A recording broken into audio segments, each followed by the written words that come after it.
In a small country town, being local is everything. And when one hurts, they all hurt. Of the 10 victims in the Hunter Valley bus crash, 7 called Singleton home. Everywhere we went today, there were stories. And sharing those stories, well, maybe it's helping them cope a little. And a warning for our Indigenous viewers, this report contains images of persons who are deceased. Everything in Singleton seems normal. But it's not. Jim's lowering his front yard flag as a mark of respect to those lost. That says it all. Yes, it does. It does. It says it all, mate. And it'll take the town months, maybe years, to get over this kind of tragedies. It really will. Nothing hits home harder about this catastrophe than what's going on in this suburban Singleton street behind me, where 2 young kids are being cared for who'll never get to see their parents again.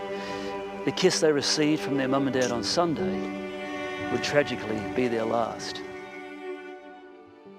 Andrew and Lennon Scott, it's hard to accept that they won't be there to care for their kids. I suppose when they woke up yesterday morning, they'd be wanting to go to their mother and father. They're not there. And they should be. Yeah. Yeah, terrible.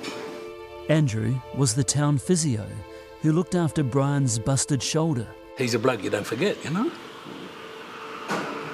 No, young. Road fatalities, you know, they're going on all the time, but things like that don't happen all the time. Yeah. There's only 23,000 people in this town. Yeah, yeah. Right? So, you know, everyone knows someone, right? That's right, yeah. If you don't know someone, well, they're not local. Put it that way, you know. Andrew, also known as Chisel to his AFL teammates in Brisbane, where the couple used to live. Absolute warrior on the football field and an absolute gentleman off it. Former coach Dave Lake says Andrew led the Mount Gravatt Vultures to a premiership in 2007. But he really wants Andrew and Lennon's kids to know both their parents were champions. His moral compass was well and truly lined up, so he was a good man. He lived his life to the full. He was a very talented sportsman and someone that everyone wanted to be around because he cared about everybody else before himself. Singleton is wrapping its arms around the families, just as it always does when tragedy strikes. One thing our community does is when one of our own is hurting, we can pull something pretty amazing off.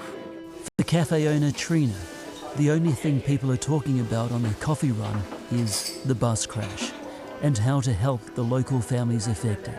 There's so many personal tales of loss. Yes, here. yes. I mean, what can you do to help people? Just have it and be able to listen and talk, and this is nothing compared to what they're going through. The official police line is 10 people are unaccounted for after Sunday night's crash. Among those, mother and daughter Nadine and Kaya McBride, AFL devotees deeply involved in the Singleton Roosters, as well as young medico Dr. Rebecca Mullen. How would you describe the atmosphere in the town at the moment? Sombre, yeah. I think everyone's affected in some way, knows somebody or is personally infected. That feeling is reverberating 1,000 kilometres away in the Victorian town of Warrandyte, where many of the newlyweds' mates had come from to celebrate the big day. The Gaffney and the Edsell family, they were well respected in the area, and even though the bride and groom moved away 5 years ago, they are still very much in the heart of all Warrandytians and into this community, because they are well respected and well known. Carly Lang is a local councillor. The impact is probably shock to begin with, especially as you work through the details of the horrific accident. Warrandyte might be in another state, but it's remarkably similar to Singleton, also surrounded by wineries and agriculture, and now bound together in grief. Dennis Robertshaw is from the Lions Club in Warrandyte. So there's a strong network right around Australia of all Lions clubs to help out where needed. The Lions and Rotary clubs from both towns embarking on a fundraising plan. Gerard McMillan from the Singleton branch is leading the charge. It is huge. We've had a number of catastrophes over the years, but nothing like this. I've only been in the town 43 years, and this is by far the worst. It's worth remembering another family who's been unwittingly dragged into this unimaginable mess. The bus driver, Brett Andrew Button, was released from custody today. The 58-year-old posting $10,000 bail. He's charged with 10 counts of dangerous driving causing death, with the passenger alleging he said, "If you think that's fast, watch this." Is there anything you'd like to say to the family?